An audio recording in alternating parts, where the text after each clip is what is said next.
Well, the entire chapter of Luke chapter 1, would be much too long to read this morning, but I hope you'll be able to follow along with me. I'll be drawing on the more familiar story as well of Gabriel's visit to Mary, where he tells her that she will be bearing a son. And one of the things that I love about Luke chapter 1, and I would encourage you all as we prepare for Christmas to read the whole chapter. It's just a wonderful story. And I love the balance that Luke brings to it with this story of Zechariah.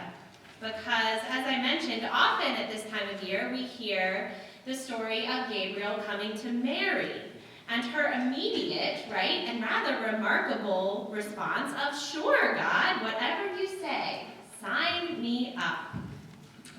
So I love the balance that Zechariah's story brings. Someone who is maybe not quite so quick to believe everything that the angel Gabriel has to say and jump on board with God's plan. So in order to better understand Zechariah's story, let me fill in some of the parts that we skipped over. When Zechariah is still in the temple, he asks Gabriel a pretty innocent question. In fact, it's very similar to the question that Mary asks. When Gabriel says to Mary that she's going to have a son, her first question is very simple. Basic biology. She says, how exactly is that possible? And in no way does the angel Gabriel take this as unbelief. In fact, he says to Mary, "Don't worry, the Holy Spirit will take care of it." But Zechariah's question, while much the same, gets a very different response from the angel. In verse 18, Zechariah says to Gabriel, "How will all of this be so? For I am an old man, and my wife is getting on in years." Seems like a reasonable question, right? But Gabriel is not amused, and his response is basically, "Because I am an angel that stands in the presence of God, and I say so." It's pretty much what he says. And if that weren't enough, Gabriel then punishes Zechariah for this unbelief and takes away his ability to speak until John is born and named, which is where our story picks up today. Whew. Well, all I can say is it's a good thing that Gabriel had 6 months to work on his delivery before he went to visit Mary. He softens up quite a bit in that time, thank goodness.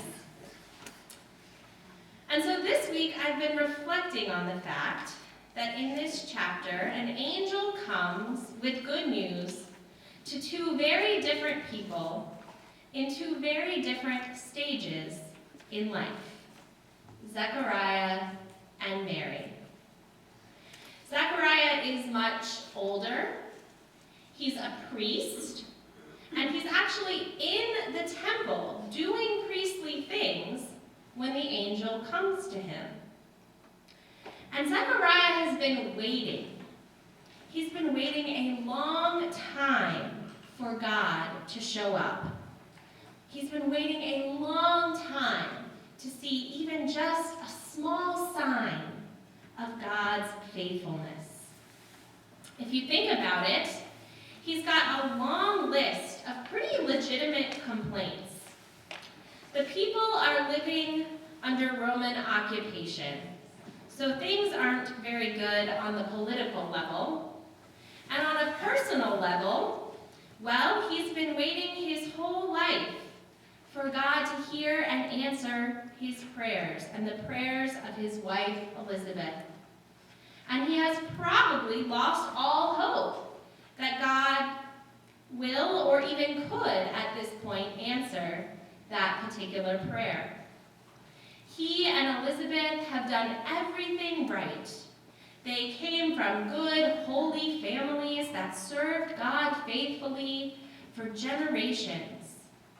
and yet they were not able to conceive a child, which, as some of you know, carried quite a stigma with it at that time, and even does today in some places. The people around them believed that their lack of children meant that God couldn't be very happy with them. So to put it mildly, Zechariah has a lot of emotional baggage with him in that temple. But he is there, doing his duty, following the rituals of his people. In contrast, Mary is young. She has her whole life ahead of her. And while she is distantly related to Elizabeth in some way, we don't really know much about her religious upbringing or really anything about her at all.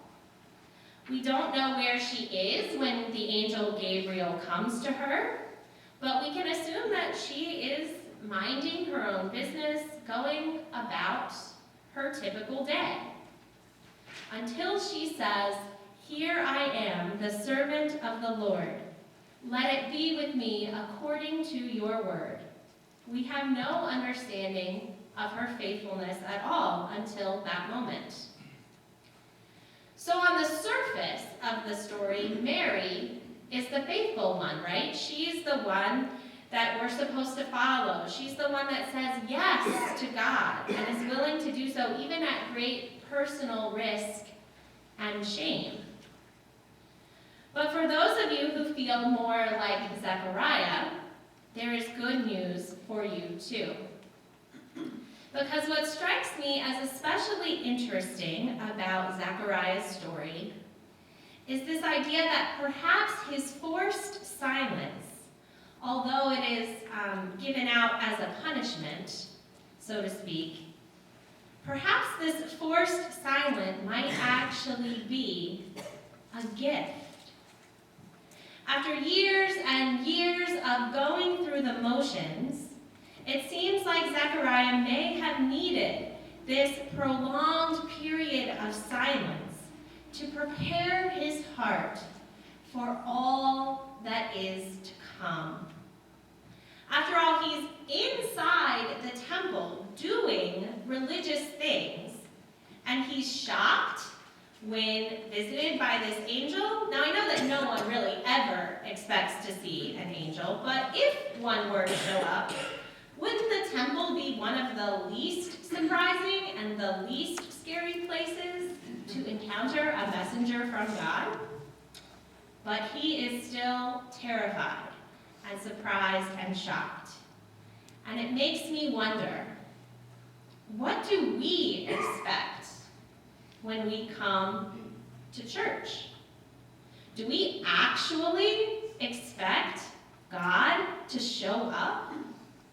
And are there times in our lives when we are just going through the motions and we need a shock to our system in order to remind us of what we've known and felt for so many years to be true? Different people, different circumstances, different methods of delivery, but the same good news. By the end of the chapter, despite all of the differences and unique aspects of their stories, Zechariah and Mary are both singing songs of praise to God. Whether their understanding of all that is about to happen took months of silence, or whether it came more quickly, God spoke to both of them in ways that they could understand. And God uses their words and their unique stories to speak to us today. Some of us may relate better to the young and eager Mary, and some of us may feel more like Zechariah, carrying baggage with us well beyond our years. But God's message for all of us is the same. This message that Jesus is a light to all who sit in darkness and the shadow of death, is good news for all, for those encountering it for the first time, and those who've had to wait on it a while. And as Zechariah can attest, it is good news worth waiting for. In his months of silence, Zechariah, with the help of the Holy Spirit, develops a deep understanding of how God is fulfilling ancient promises through both his son, John the Baptist, and Mary's son, the promised Messiah. And despite the fact that all of this fulfillment is about to take place, his song of praise and prophecy acknowledges that God's faithfulness to these ancient promises won't look exactly like everyone expected it to. It doesn't pit one versus another. Although the sense of victory and celebration is great, it's not God's people before God's enemies. Instead, it's knowledge of salvation by the forgiveness of sin for everyone. It's healing and wholeness and full stomachs for all. And it arrives not in one triumphant moment, but daily, by our feet being guided in the way of peace. We all respond to that guidance in different ways. Some of us resist, some of us ponder, and some of us jump up before the instructions are even finished.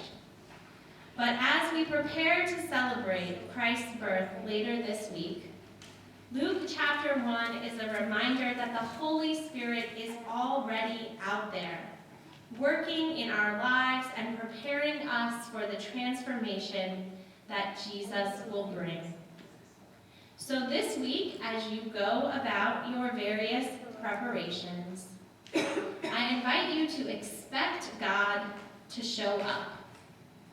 And if you're lucky enough to get some silence in this crazy time of year, embrace it. Embrace it as preparation for all the joy and celebration that is to come. Amen.